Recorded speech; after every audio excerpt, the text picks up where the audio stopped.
Как тебе зима? Да я чувствую, блин, на холодильник внутри, блин, как В это морозилке. Ice Cube себя. В Индию не хочется. Хочу сильно.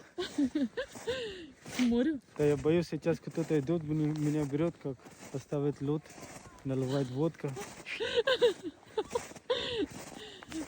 Не, ну классно. Смотри, какая красота, да? Ну, очень красиво. Но я уже сейчас мотор включен внутри меня. А, Санки. Тебе нужны санки просто. Я если знал, то, блин, только на телевизор посмотрел, как снег. Не приехал тут. Не, ну как, ты же Гималаев был.